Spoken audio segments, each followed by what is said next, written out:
झारखंड की सरकार में एक मंत्री हैं जेएमएम के। ये सरकार कांग्रेस द्वारा समर्थित सरकार है। वो खुल करके कह रहे हैं कि मेरे दिल में और दिमाग में शरीयत पहले है, केवल हाथ में संविधान है। हाथ में संविधान से काम नहीं चलता है। आपके दिल में, आपके दिमाग में और आपके हाथ में, तीनों में संविधान होना चाहिए अगर आप शासन प्रशासन की बात करते हैं, क्योंकि संविधान इस देश को चलाने का रूल बुक है। अगर ये देश चलता है, आप चलते हैं, हम चलते हैं। वो सम्मानित मंत्री हफीजुल हसन जी जिस तरह से चुन करके आए, वो भी उसी संविधान के रास्ते से आए जो बाबा साहब ने लिखा है। शरीयत कानून से चुन करके नहीं आए थे। लेकिन आपको ये चिंता जरूर करनी चाहिए कि आप अभी अपने अगल बगल के लोगों को देखिएगा, कुछ आप हमारे बीच में से लोग भटक रहे हैं, अलग हो रहे हैं। उनको ऐसा लगता है कि इनका साथ लेकर के एक अलग दुनिया का निर्माण हम कर सकते हैं, लेकिन ये एक षड्यंत्र चल रहा है जिसमें आपको अल्पसंख्यक बनाने की तैयारी है। मैं ऐसे मुल्कों के बारे में आपको बताना चाहता हूं कि आज के दिन में ऐसे 70 मुल्क हैं इस पूरे विश्व में जो पूरी तरह से आज के दिन में शरिया कानून से चलते हैं। वहां पर और दूसरा कोई कानून नहीं है। ये समय की मांग है। आज उनको आपके साथ की जरूरत है, इसलिए आपको बरगला करके, आपको फुसला करके, आपका ध्यान भटका करके अपना हित को साधने का प्रयास कर रहे हैं। मैं केवल एक दो उदाहरण और देकर के अपनी बात को समाप्त करूंगा। आपको भी, दीपक भैया को और सामान्य भोला जी को भी सुनना है। संविधान का सबसे ज्यादा उल्लंघन हुआ जब कांग्रेस की प्रधानमंत्री स्वर्गीय इंदिरा गांधी जी ने इस देश में इमरजेंसी लगाया। वहां संविधान को ताक पर रख करके गया। कितने लोगों को इसका जानकारी है? करीब करीब सभी लोग जानते हैं। लेकिन जब बात दूसरे लोग करते हैं कि भाई कांग्रेस संविधान का बहुत बड़ा हितैषी है, तो हम लोग उनके जाल में फंसते हुए भी नजर आते हैं। आज कर्नाटक में सरकार ने कॉन्ट्रैक्ट्स में, ठेका में 4% मुस्लिम को आरक्षण दिया है।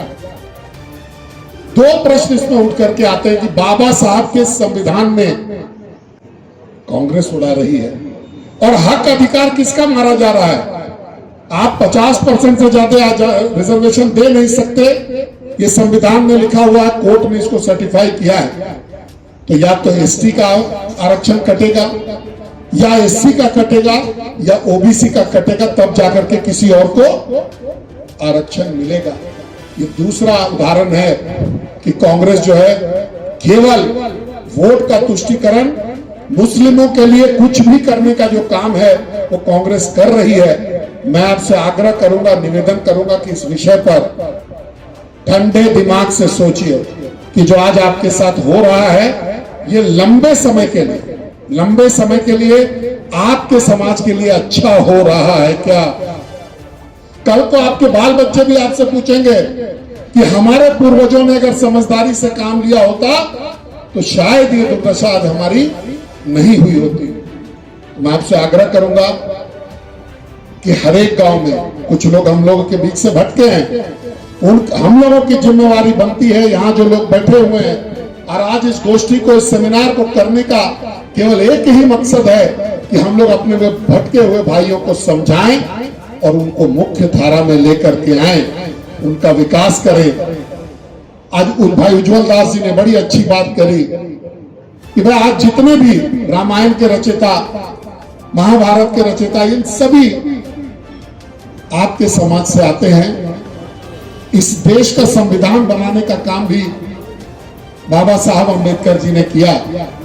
ये बात सही है कि कुछ समय के लिए हमारे देश में सामंतवाद ताकतों की चली और यहाँ छुआछूत का प्रथा रहा, लेकिन आज हम इससे बहुत आगे निकल गए हैं। एक भी उदाहरण आज इस देश में इस प्रकार का मिलना लगभग असंभव सा हो गया है। मानव को मानव का समझ है। हम सब एक होकर के जो ताकतें इस देश के विकास में बाधक हैं, जो सनातन धर्म के, हिंदू धर्म के विकास के लिए बाधक हैं, उनसे मिल करके आज लड़ने की जरूरत है। और वहां पर बाबा साहब का जो सपना था, बाबा साहब जब संविधान का निर्माण कर रहे थे तो उन्होंने सनातन धर्म के बारे में, हिंदू धर्म के बारे में भी चिंता की थी, लेकिन उस समय की परिस्थितियों के अनुरूप उन्होंने कॉम्प्रोमाइज किया था। उनकी भावना को ध्यान नहीं दिया गया था तो उन्होंने उसमें कॉम्प्रोमाइज किया था।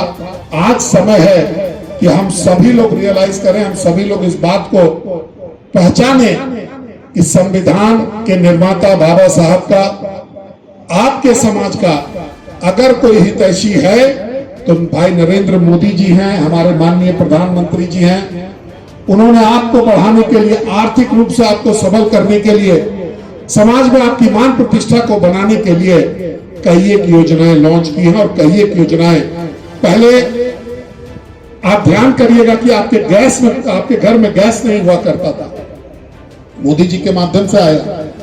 आप बैंक तक नहीं जाते थे, आपका बैंक में खाता नहीं था, वो बड़े लोगों के लिए था, वो भी मोदी जी के लिए, मोदी जी के कहने पर आज आपको आया। तो आपके समाज को मुख्य धारा से जोड़ने के लिए मोदी जी ने कई एक योजनाएं लाई। और अगर आज आप प्रगति कर रहे हैं तो इसमें सम्माननीय मोदी जी का और भारतीय जनता पार्टी का बहुत बड़ा हाथ है।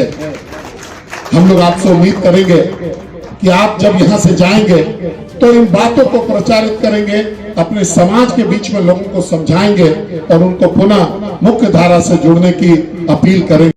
N4 News Bharat।